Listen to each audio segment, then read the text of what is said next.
Have you ever finished a training and think, why does nobody seem to get it? Whether you're leading a field training exercise or a corporate team, communication isn't just about what you say, it's about what they learn. In today's episode of Truth Be Told, we're breaking down how effective communication transforms leaders into better trainers. We're going to explore what adult learning science really is, how to bridge generational gaps, and why the best trainers make it about the learner, not about the lecture. This is the Truth Be Told podcast, where we unlock the secrets of strategic communication.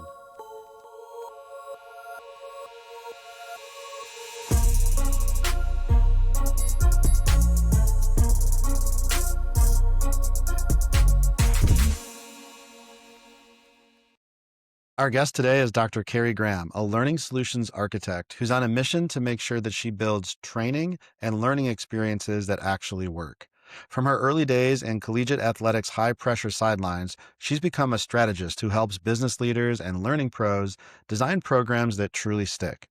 As a consultant to small and mid-sized organizations, she translates adult learning science into measurable outcomes with calm, confidence, and courage built in.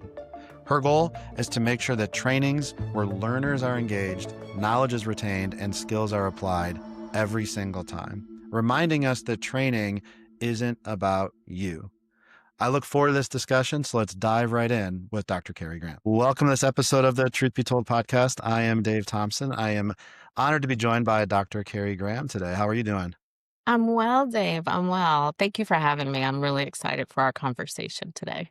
Yeah, me too. I know what we're going to get into really applies to so many of our listeners, whether they're in a formal training leadership role or they're even just working on communication and culture themselves. But before I get into anything, I know on your website and kind of your role, you call yourself a learning solutions architect. Yeah. What does Yeah. that mean? Well, it doesn't mean that I can build a building. You do not want me to be the person to build your Right. building. However, I take the approach of building a strong foundation for learning programs and training programs for your employees. And one of the things that I found is that when that structure, that clear framework isn't there, what you get on repeat is not what you want on repeat. And so it's let's build it from the ground up on a firm foundation. Yeah, I think that's great. I'm excited to dive into some of the things you and I have talked about before, where, especially coming from a training background now in my current role, is sometimes how frustrated you get as a trainer that learners are not understanding or recognizing the learning objectives until you realize, well, that's probably my fault. And Yes. so we're going to go through a lot of this, and for people that are listening, I challenge you to listen to the whole episode, because I think there's going to be some really neat takeaways here that you can incorporate, even if you're not in a formal classroom, right? Just kind of day to day. The first thing I want to kick off with, it's something you said when you and I first talked that stuck with me. I wrote it down on our notes and at the top, and I circled it. And you said, "It's not about you," is what you kept telling me. And I don't think you were trying to be offensive to me personally, but you, as in the trainer or as the leader. But what does that kind of philosophy mean, that it's not about you? Yeah. It so often when people are building a training, they are facilitating a training, they're thinking about themselves in a couple of ways. This is a checklist that I have to get done by the end of year. And here we are, facing close of end of year. Um, oh, the new regulations are saying X, Y, and Z, and I have to facilitate that. And so what happens is when you are thinking about yourself, you're facilitating and you're building training programs based on your needs and not on the needs of the learner, specifically the adult learner. And that's why I always say it's not about you. And sometimes I say it lovingly and sometimes it's not so lovingly, right? That it really isn't about us. We should consistently prioritize the learner in the construction of the training as well as the facilitation of the training. Because when you do that, it comes across. They see it. And to your point about the learning objectives, if you know I have the learning objectives in my brain, but why don't I simply communicate those during the training or during the workshop so we're all on the same page? That makes it about them. It doesn't make it about you.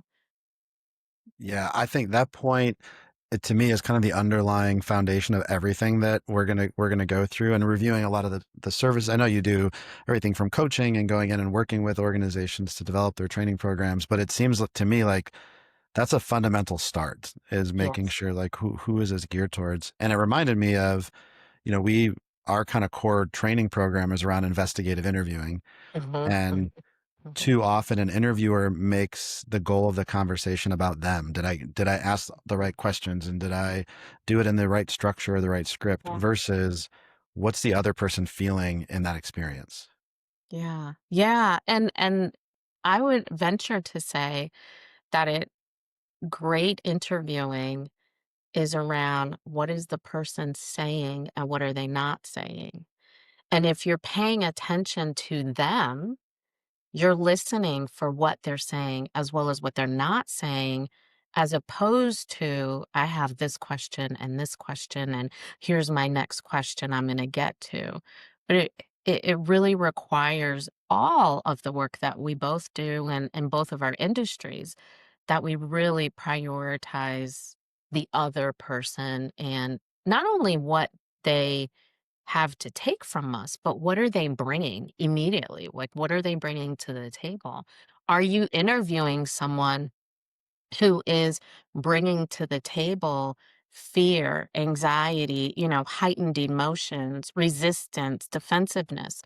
Or if you're mentoring, like if you're doing a one-on-one coaching in a patrol car, what is that new person bringing with them? They may be new to your department or to your role, but they also have other experiences that can either support or become a barrier to what you want them to know.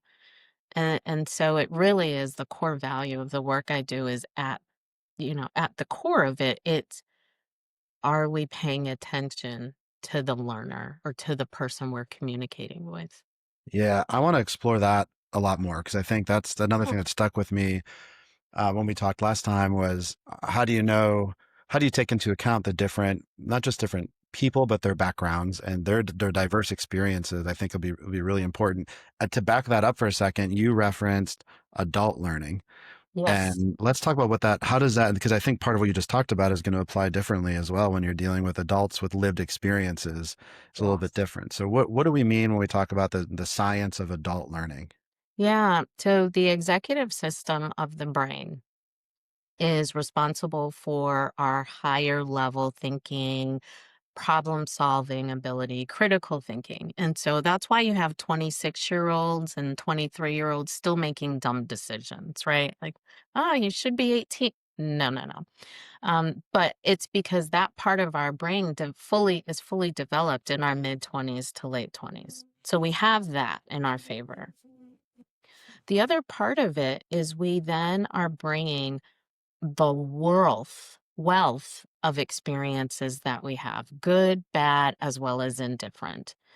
And I didn't have the best experiences in math classes. And so whenever, and I'm in my 50s now, and whenever I am tasked with a math problem of any sort, even if it's the tip at a restaurant, Hmm. right? Like there's a slight level of anxiety that I bring to that moment. And so when we pay attention to the people, like who it is that we want to learn something, we don't know what they bring to the table, and the best way to find out what it is that they bring is simply to ask. Because so often when we make assumptions, we're inaccurate. So if we simply ask them, well, what is, if we're in a workshop, well, Dave, what is your experience on this topic? Carrie, what's your experience on this same topic? There might be some shared experience there, and there may be some difference, but that's also an opportunity for everyone to learn. I like that. And let's say you have somebody, because we experience this, just to relate it back to our training. Mhm. We might train a course where if you asked kind of what's your experience in this kind of technical knowledge, you Yeah. may get some participants that say, Zero, right? I'm just new job for me, new role. I have no idea. And then we'll have others who, hey, I've been a detective for 25 years, or I've been in investigations for 30 years. Right. I've done this a long time. Who, Yeah. as a facilitator, who do you Mhm. prefer to have in the room? Both. Okay. Honestly, I really do prefer to have both, and the reason is I have my agenda, let's say, right? Like, we've got this mixed audience, but I have the agenda. If I start off with that question, "What's your experience?" and I hear, "Okay, it's all over the place," that's the opportunity that, okay, I stick to my agenda, I teach down the middle, but when it comes because the middle, everyone has to move toward. But when it comes to, let's think of an example. How would you explain this skill? How would you have done what did you learn in your past Dave, you've been at this for 20 years. What experience have you had? What really works? What doesn't work? And for the new person, it's, hey, what creative ideas do you have around this topic? And so it makes the learning experience incredibly robust and it really takes me out of it. It takes the facilitator out of it and it focuses on the learners and they share what they know and what they don't know. And my role simply becomes let me course correct when inaccuracies are being presented. So I I like that. love mix. I love a mix of Yeah, people. I agree. And I want to talk more about the learning experience because that's something, you know, again, personally, I've failed and then learned throughout the way on how to, especially in an adult learning space, how to kind of transform the way that we're delivering and creating that environment.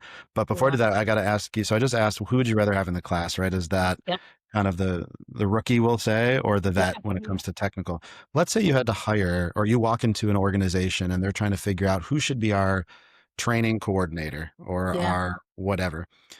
Would you rather look for the person who is a technical expert on the skill sets, but hasn't ever led a training program, or somebody Mm. who's a good coach and teacher, but is maybe clueless about the technical aspects? Oh, that's such a great question. I have seen many times where people who have the experience are placed in training roles and it doesn't go well. And it's unfortunate, but it doesn't go well because their ability to transfer what they know and to share not only what they know, but directives, it's a hard lift. It has really it's typically a hard lift. And so one of the things that I think would be easier, like from getting a facilitator up to speed, is to have someone who has the finesse, even though they don't have the content knowledge, so to speak, but they understand adult learning. They understand what it takes to have a supportive and empowering learning experience because you can gather the content specifically relatively easy, but it's being finesse, nimble enough, wise, truly enough to look at a situation in the moment. And while you are physically present and facilitating, you're also thinking a couple steps ahead of, okay, where do I need to go with this conversation? Or, okay, I planned on using this activity, but I'm not going to use it given what's coming up in conversation. So that's what my recommendation would be. Yeah. I think that's a good discussion point. And I know there's because a lot of leaders out there, whether you're organizing an actual training event, or maybe you're just trying to figure out, hey, who's gonna help onboard a new employee in a certain task. Right. And I have seen that often, especially in the law enforcement space, it's whoever was best at that task becomes the designated trainer for that Yeah. task, but Yeah.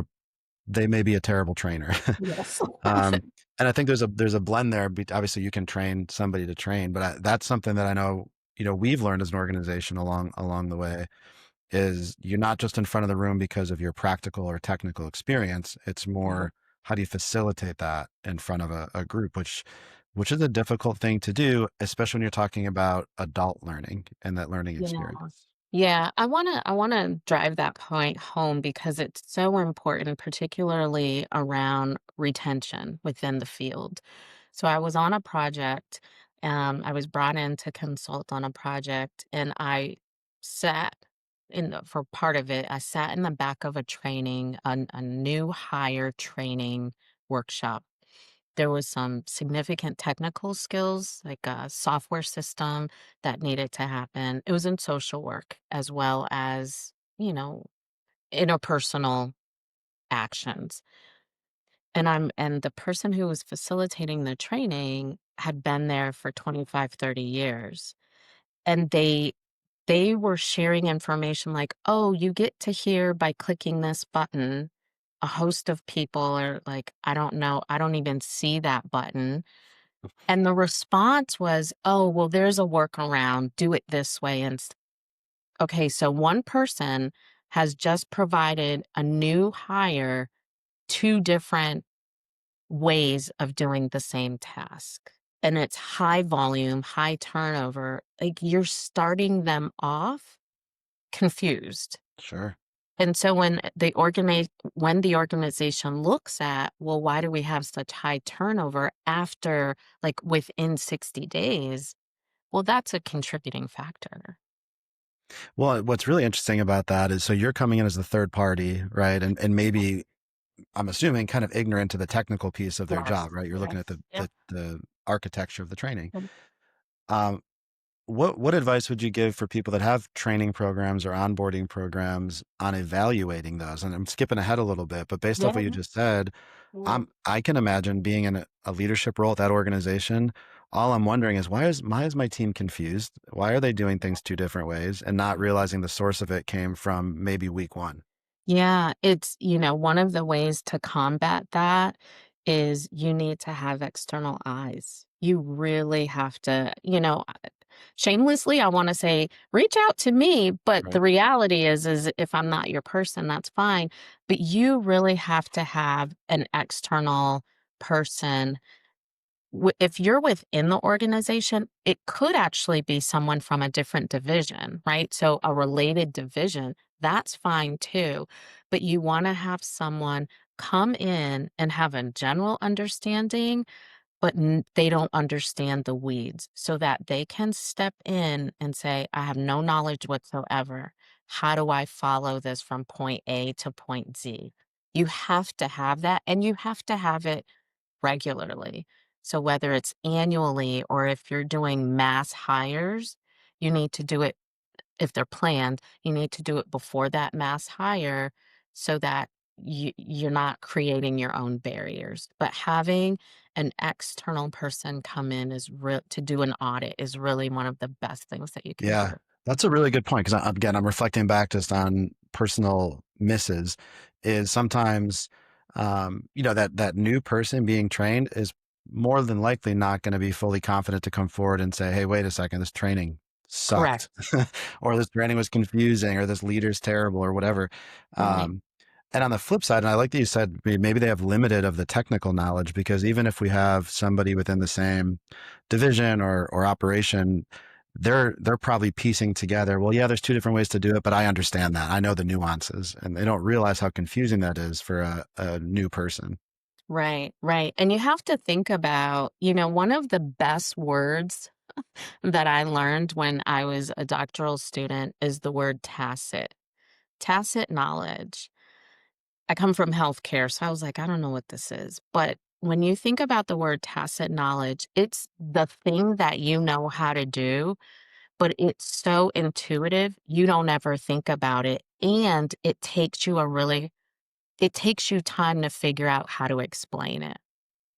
And that's what you want to be careful of. Like when you have tacit knowledge, it's amazing. And that's how organizations continue to thrive. But when you're bringing someone on new to your organization or new to the industry, you have to be very careful that the person training them has the ability to say, okay, I know this intuitively. How can and they're mindful enough to say, "Okay, I need to get out of my head and really focus on how do I articulate this." The really simplistic way of looking at this, that you and I talked about this before, is um, trying to teach somebody how to make an omelet or a peanut butter and Yeah. jelly sandwich. And I think you were sharing some examples of Yeah. that with me. Yeah, it is exactly that. I can't take credit for it. There's a video on YouTube of a father getting his children to write him instructions on how to make a peanut butter and jelly sandwich, and the son says, "Put your knife in the jar and rub it on your bread," and he literally dropped the knife in the jar and then takes the jar and rubs the jar on the bread, right? And it's to the point of what we're talking about, is you cannot, when you are training people who have no prior understanding or knowledge, you can't leave out steps. And simply because it's easy for you or you picked it up, pretty quickly, you can't make the assumption that the learner has that knowledge that people grew up eating peanut butter, right? Like you might be training someone who has a peanut allergy and so they've never had peanut butter of any sort in their home. Right? Yeah. So, like, Yeah. there's so many nuances to it, and so that's why I say it's important to have people training, whether they're face to face, on site, or whether it's virtual, that they're able to engage with the learners to get a sense of where they are, what knowledge they have, what knowledge they don't have, and then help them get to the outcome that you want. Well, not only is that a great example, it's also a trigger for me that I'm going to have to use that with my nephews. I've done We've done podcasts with incredible guests like you, right? That this is so much great information. And I swear, my five, right, currently, if you're watching this today, my 5 and 7 year old nephews that on one podcast have the most amount of clicks of anybody else. And so Yeah. I'm gonna have to upload this video of asking them to teach me how to do it, or give me directions on the peanut butter and jelly sandwich. So Yes. You check out the have. YouTube page coming soon. Yeah, to watch the video, it is hilarious, but I use it in, when I do communications workshops because it truly is a great representation of how are we communicating and what assumptions are we making about the other person that we're attempting to communicate with. Yeah.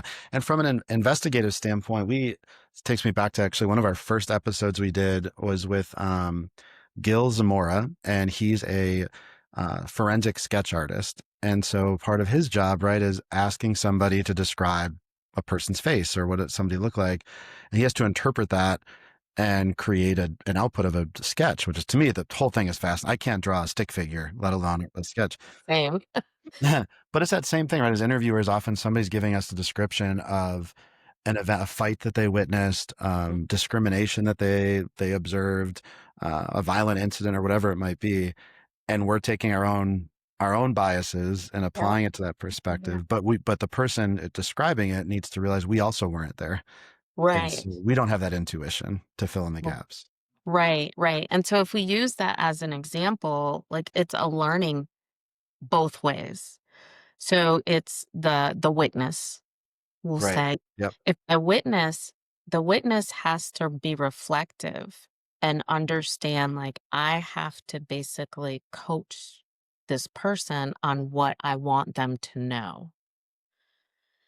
The sketch artist or sketch specialist has to, and I'm glad you said it, acknowledge and check his or her own bias and not fill in the gaps for the person, for the witness. And so in that case, there's mutual learning happening in the moment because the artist or the sketch professional might have to um, identify, oh, this person is having a visceral emotion right now. I need to give them time and space to calm so that they can articulate what it is that they want me to know. And that's a practice that I teach my clients is you have to give people time and space to process information. And so in this case, like in your industry, it's they need to process their emotions before they can move forward.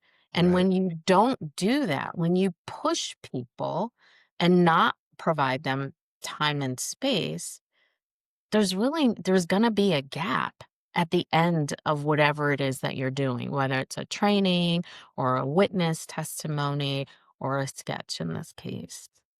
As you're describing that example, I'm thinking that probably some of the best, maybe not the best, I don't know if I should qualify this, that the IT professionals out there Yeah. have to understand the level of education of the person they're on the phone with. Because I know we've got some great IT support that we work with, but they'll call and often there's an initial conversation like, "Hey, how comfortable are you with blank?" Right, Yeah. with your web browser, with Excel, or with whatever. Because I think everybody listening is either on one end of the spectrum, but Yep. if I stereotype by generation, we've all Yeah. probably had an interaction with somebody that hasn't grown up with computers, and trying to explain to them how to whatever convert a Word document to a PDF and then fill and sign it. It's difficult. But you talk to somebody who's got that experience with a system is probably different. But I bet you IT people have to have that kind of intuition or question Yeah. when they're talking to Yeah. somebody. Yeah, I'll offer myself from a learning as an example of the learner perspective. So I am of the generation that did not grow up with all things technology. And in those instances, when I've had to reach out for tech support, one of two things happens. I interact with someone who has expert level technical skills and knowledge, and they are so steeped in that, that it is as if they are speaking a foreign language to me, and I cannot, no matter like, I have a PhD, I should be able to figure it out, what they're saying, but I cannot make heads or tails of what they're saying, and there's a level of frustration that goes along with it, and so we typically, I'm like, "I'm done." Like, I'm putting this off until the next day. Then there are instances where I'll reach out and someone will simply ask me, "Well, how familiar are you with this?" And I'm honest and I tell them, "I don't understand at all." And it is always those individuals that are patient because they're giving me time and space. They'll say, "I want you to look for a box with another box in it." And they'll just wait. Mhm. They'll wait until I find it or until I say, "Where would it be?" or "I can't find it." And then they go, then they progress on. And it's those individuals that I typically get my problem solved. And it's the same thing. They're coaching me through, they're training me through a problem that I'm having. So it transcends all Yeah. industries and instances. Well, I'd imagine if we kind of carry this further, that's probably the person, if you have a follow-up question, that you're not ashamed to reach out to and have Correct. dialogue with because you built that Correct. trust. And I, Correct. in all verticals, whether it's law enforcement or the private sector, there's a gap there between the formal training environment versus creating the opportunity for follow-up and for questions and comfort afterwards. And at least I know if people don't feel like they can be vulnerable with their trainer, they're not going to ask the questions, and then we're gonna fall short. Absolutely. And that's where the problems lie, right? So it's, yes, things are going well, and the examples that are used in the training make sense in the moment because of the context.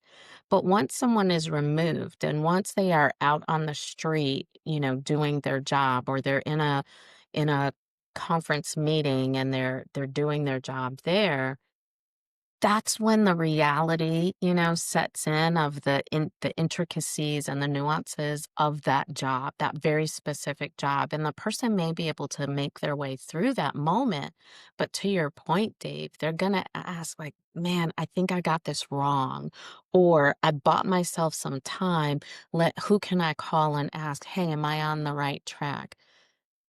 Absolutely, you wanna create an environment that the adults not only have confidence in you, but they also feel comfortable enough with you to ask the follow-up questions because follow-up is continued learning. Right. Yeah. Well, let's talk about that moment because we talked a little bit earlier. You talked about the learning experience.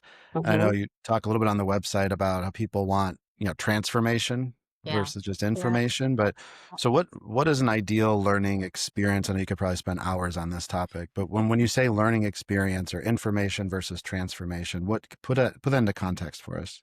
Yeah. So I try not to use the word like a training or a workshop, but frame it as the learning experience, the learning table. What what do your learners bring when you invite them to your table? When you invite them to your workshop, what are they bringing with them? What insecurities, what knowledge, what confidence are they bringing with them? You match that with what are we serving at the table? Are we serving technical skills? Are we serving communication and, what we now know are not just simply soft skills, but soft skills, right? What are we serving at the table? Who else is present and what are they bringing? What is this conversation, right? This workshop, our time together? What is it going to be like? And so it really becomes an experience because you can provide the same training for every month for 10 years straight. And as long as you've got different people at the table, the experience is going to be different. And so I encourage people to think in terms of the learning experience because, again, it's about the I learner like that. experience, not the facilitator workshop that I have to, present at. Yeah, I like that a lot because again, and it's all hitting home for me because we create these learning experiences. But yeah, even teaching the same course every week for 52 weeks, depending who's in that program, you're gonna have a different output based on what they're bringing to the table. Absolutely. I um, presented and taught a leadership development course for young professionals for 6 years, twice a year for 6 years. It was the same materials, but every single time it was as if I was doing it for the first time. And it was because of the people that were in the room, what they brought with them, the fears that they had around leadership and stepping into those roles, the failures and missteps that they've had and were willing to share. And so their growth was different and they were growing together differently. You cannot take the perspective that it's going to be the same every time because it is not. And let me just also add, even if you offer the same training once a year to the same group of people, hopefully they are not the same people that they were a year ago. Right. And so even that will change their perspective. And so when people have a different, a more evolved perspective, hopefully the things that they're talking about and the things that they're sharing is also evolved. That hits home. I can think of several examples where even in one course, maybe a 2-day course, for day one, the senior leadership decides they want to sit in the back of the room to observe the course. And day two, they're not there. It is a completely different experience. Yes.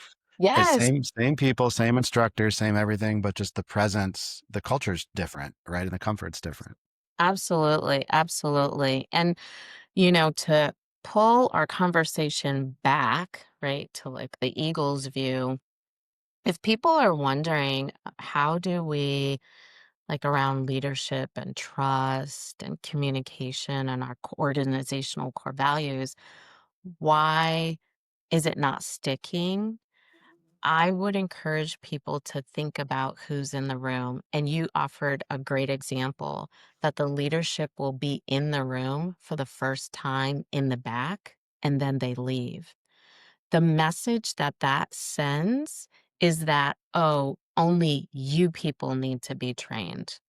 But if it's an organization wide commitment, then everyone across the organization needs to be present not just for part of it, but for its entirety. And so for those people that are listening and that's a problem or a challenge, I encourage you to be honest with yourself and identify as a leader in this organization, what role am I playing in training? Am I a advocate and a supporter?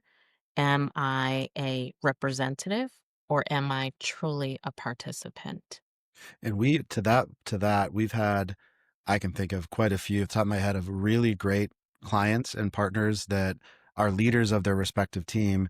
And they Mhm. are vulnerable when we kick off the class of saying, I'm a part of this too. And it's Yeah. been X amount of time since I've been through a training and I'm with you guys during this. Yeah. And they're participating. They're not overtaking the class, but they're participating as an attendee. And I think that sends a great message to the rest of the team.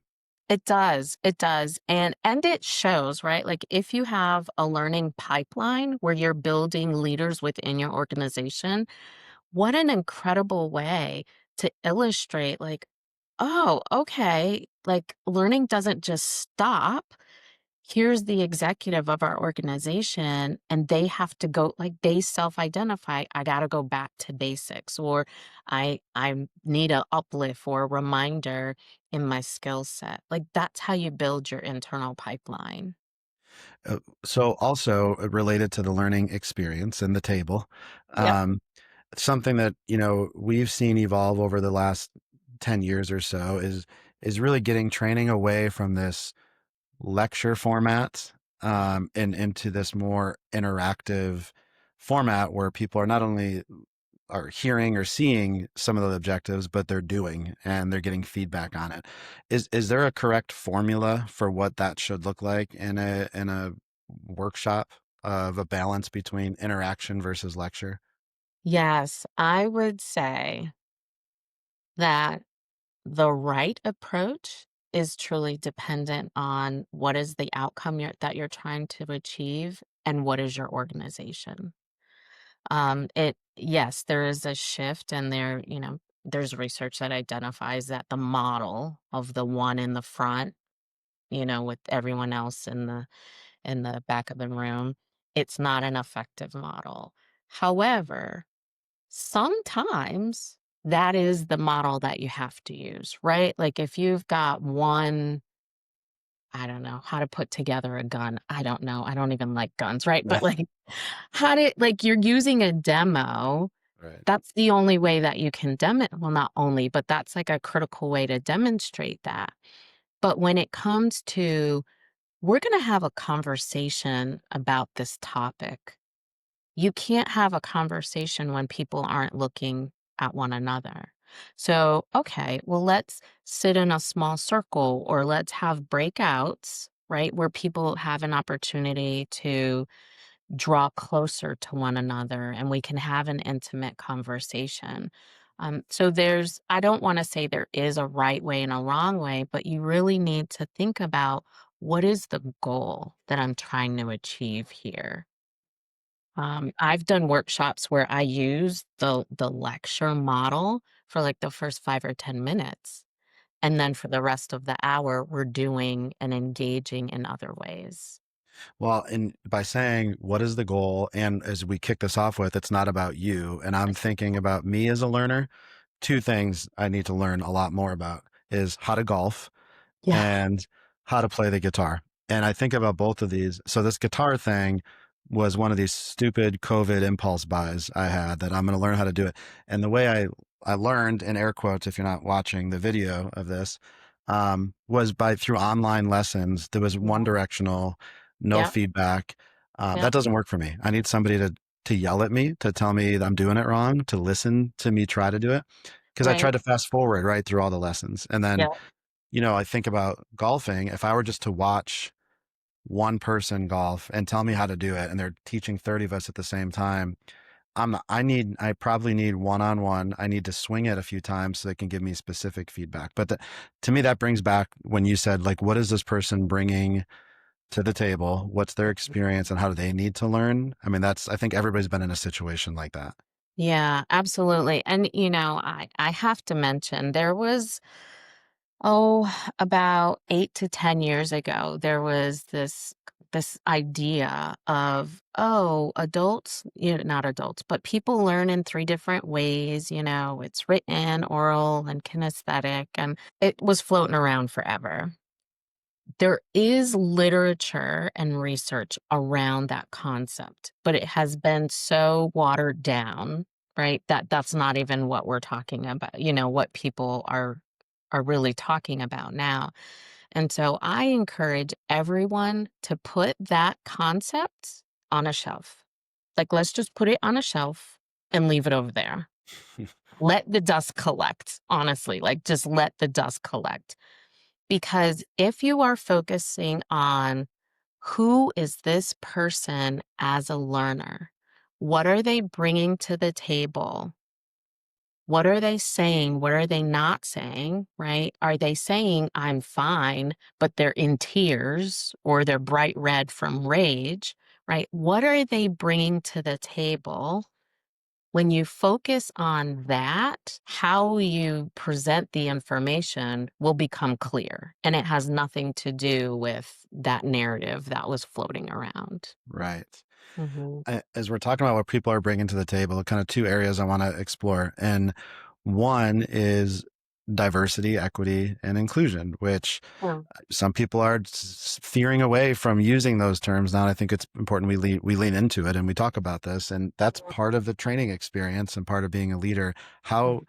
how do you feel like trainers or leaders can lean into that more in the training experience, or how does that impact maybe the training experience? Yeah, I would say one couple things. In the training accelerator that I just completed, the very first question thing that I had people do was reflect. Who are you? Right? I know I say it's not about you, but let's before we get to that, who are you? And what do you believe to be true? How do you behave? And so the same holds true with leaning into the DEI training and integration into existing training. What are your beliefs? What do you believe about other people, no matter who they are and how they identify?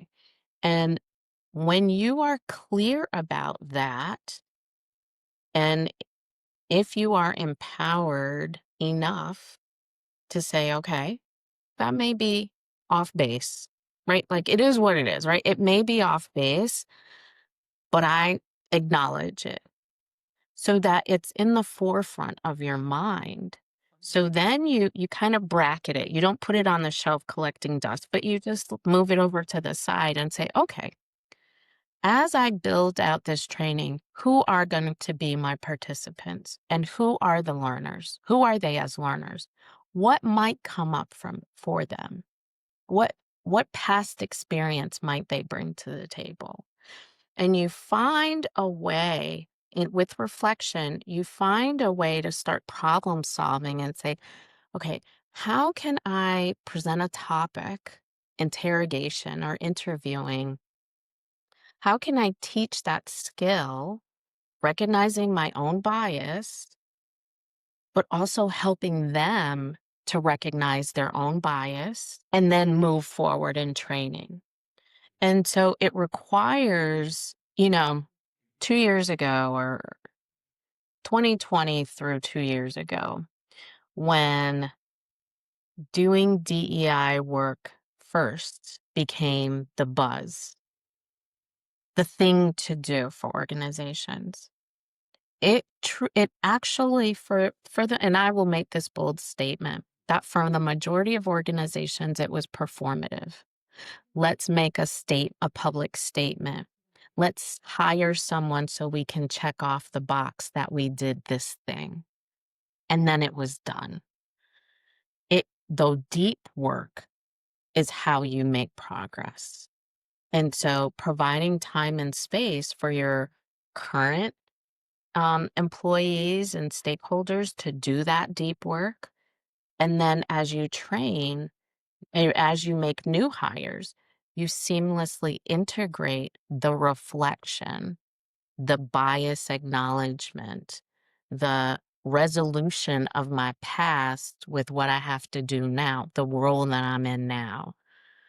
Like, that doesn't just happen like that. It takes an ongoing process of learning. So you can't just train for it in a 2-day or even 2-week training. That just introduces, the topic and the experience, but it's ongoing. Yeah, that's a great answer. Yeah, it's got to become part of the foundational culture of your Absolutely. organization. In Absolutely. a semi-related, one of the gaps we see is generational, where Yes. you've got, people who've been in the workforce for 30, 40 years might learn different Mhm. than people who just came out of undergrad or direct from high Yeah. school. Yeah. Um, and I even know, just thinking about people in high school or college right now, the access to technology and the way they're learning and asynchronous programs and learning via Zoom or whatever is foreign to people who graduated 20 plus years Yeah. ago. Yeah. How, Well, as if you're trying to create the right learning experience, how do mhm. you how do you facilitate all of these different kind of backgrounds and experiences when it comes to tech? Yeah, that's a great question. I would say you have to be clear about who's gonna show up, right? Like, truly, what experiences have they had with the technology? And you build in a way that matches that. Now, and I think the tech part is an easier one, but I think the root of that might actually trip up organizations in training development is, what are their core values? So, people who are just getting out of school, well, what is their value of the technology? For them, the technology might be, oh, the technology does my work for me. Another generation might say, no, the technology makes my work easier. And another generation might say, the technology is this new thing that I'm overwhelmed thinking about. That is really where Absolutely. where Yeah. the developer, where you really have to wrap your mind around, okay, how am I going to get them all on the same road, knowing they value it differently? It's not really, I don't believe it's really the skills, like the hand related skills in and of itself. It's the, what is the value that they've placed on that technology. Yeah, that's a great way to look at it. And of course, as you're talking, I'm I'm sure everybody's listening is assigning which one of those groups they're a part of and which one of those groups Yes. each of their colleagues falls into. Well, I was assigning myself, and Right. that's half the reason why I offered that answer, because and I've recently been on a project with someone who is, I would say, late baby boomer, almost traditionalist, and it is, I'm a Gen Xer, and so I view technology as something like it's here to make my job easier so that I can do the deeper work. And for her, it was like, I don't like it. I don't like, we need to have like multiple paper copies of things. And that's it. The difference there is not around, it's really not around the technology. It's around the value Yeah. of the technology. So, if people are bringing in multiple generations, it goes back to, who are they and what is their past experience? Our values are grounded in our past experiences. Yeah, and I think even because you shared an example with me about a police academy training that I want to hit Yes. real quick before we wrap up, but I'm thinking about the gap between maybe all the learners are in the same generational experience and the trainer is not. And Yes. they went through a different experience. And, everybody that's listening, at some point you've gone through some kind of training program. And if you've been in your career for a while, what you experienced 5, 10, 15, 20 years ago, your onboarding is hopefully significantly different than what it looks like today. Right. Um, but you were sharing with me what you learned about law enforcement training. And there's a Yes. lot of folks listening here that have been through an academy and kind of this like checkbox type concept. But what did you learn, and kind of what was your reaction to that? Yeah. So I want to be very careful in what Yeah. information I share We'll with just the talk about a public. random third party at a random Yes. agency. Yes, Yeah. at a random agency. Yeah. And what I learned was that this particular agency, one of their annual trainings, 200 slides. And that is unrealistic for from a learning perspective, for a law enforcement employee who has their job responsibilities as well as other trainings to get through successfully, to say, sit and go through these 200 slides, even if they can pause and go back. The reason I was actually heartbroken to hear that, but more importantly, um, as a taxpayer, I was appalled because here are individuals who are their main responsibility is to protect communities. And if they're providing a training that they're simply trying to get through to manage their time appropriately, they are not learning updates. They're not being reminded of best practices. And so as they are on the street or wherever, that's where we have problems. And we can all talk about the publicly known problems, um, and mistakes that have been made. But the same holds true with across any industry. When your training is so vast that it is then facilitated in one lump sum, you cannot realistically expect individuals to actually learn anything. And that to me demonstrates a performative training program. Yep, we sent it out. We got 100% return and everyone got at least 70%. Yep, we can check it off and send it into our reporting agency. You haven't done your agency any good. You haven't done those employees any good because they are unskilled and unknowledgeable now, and you've definitely hurt the community. And the same holds true in healthcare, and I have a healthcare background, right? So whatever the industry is, it's the same thing. 200 slides does not serve anyone. I would venture to say, depending on the topic, 5 and 10 slides is too much. We just got finished talking about DEI work. That doesn't help people resolve some past traumas that they may have experienced that they now bring into their work. So I you really yeah. have to center the learner. You I have think to. as you're saying this, I think every law enforcement professional listening is saying, "Yep, I know."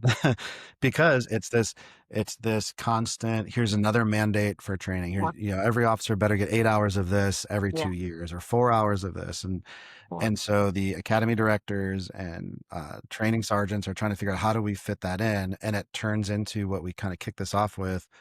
Let's just check the box, yeah, and that's yeah. not training. And especially in today's world, we're expecting law enforcement professionals to be experts in everything, Yes, but don't yeah. necessarily support them to do that. Right, right. And that's, my heart was broken when the person that shared that this was their experience and they're in law enforcement. I'm like, this individual has 25 plus years of experience and they care about communities, they care about their teams and their division, but they're tasked with getting this thing done.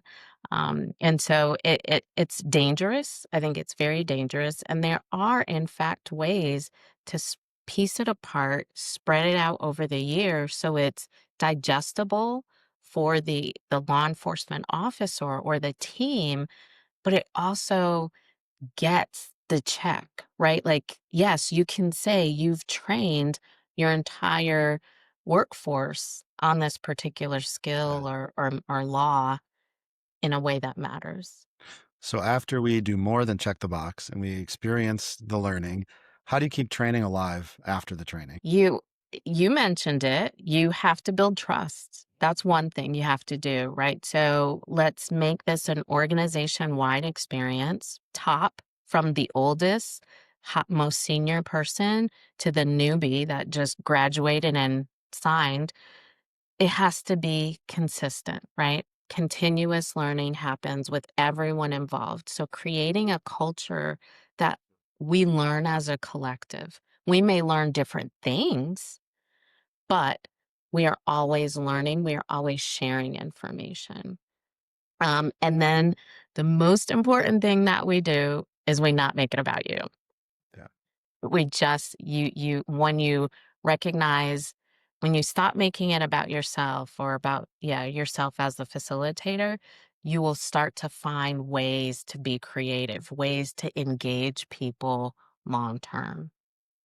I've Mhm. got two last questions before I let you run away and Okay. enjoy the rest of your evening. The second one's easy. I just want to make sure people know how to get a hold of you. But before we get to that, Yeah. um, for just trainers, facilitators, leaders that are listening, a lot of really good takeaways today. And Mhm. I do encourage people to go to Dr. Graham's website. I know you got the YouTube page and all that other stuff you can share with us in a minute. But if you were to just tell people in that role, what is one thing that immediately they should start doing or one Mhm. thing they should immediately stop doing when it comes to the training experience, what would those first things be?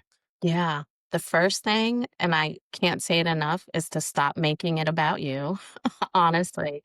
But the thing to start doing is to invite someone that you trust from the outside to do an audit of your program. And an audit doesn't, I mean, it should be comprehensive, but it can be like simply getting new eyes on, hey, does this make sense? Can you follow this process from step 1 to step 10?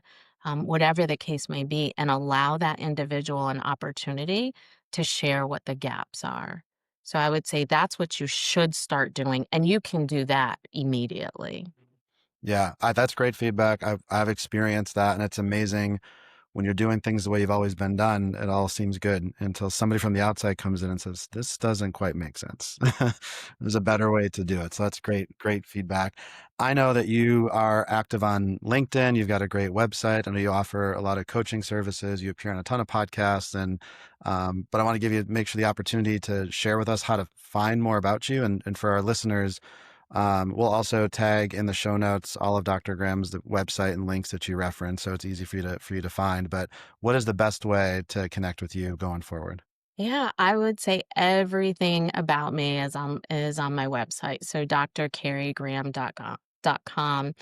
Um, the resources that are on there, I think it's important to say is any podcast episode, it's on my website, but there's also blog posts, and the blogs they basically address a problem that most industries are experiencing, facilitators are experiencing around their training.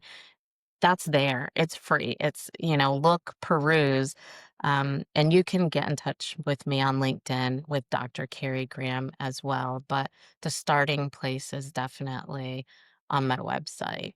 Yeah, Yeah. and I recommend it. And the blogs are titled and organized really well. So if there's one Thank that you. sticks out to you, well, it's easy to go and say, "Hey, this resonates with me." Click it and read it, and Yeah. highly recommend. So Yeah. thank you for spending some time with me. A lot of really good content that I think applies to people in all verticals in their Mhm. personal and professional development. So I appreciate that.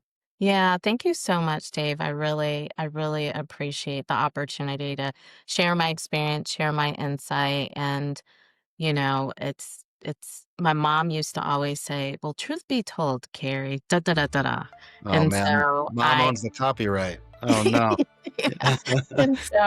And so I appreciate the opportunity to tell the truth with you and your listeners.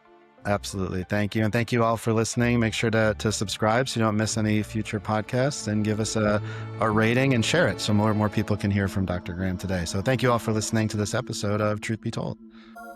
To help more listeners find our show, please provide us a rating, give us a follow, and share this episode with your colleagues. For the latest news and to engage with our guests, follow Truth Be Told on your favorite social media apps. And don't forget, we are available on all major platforms, including Apple, Spotify, and watch a video of this episode on YouTube. On behalf of our guests and valued sponsors, thanks again for listening to this episode of Truth Be Told.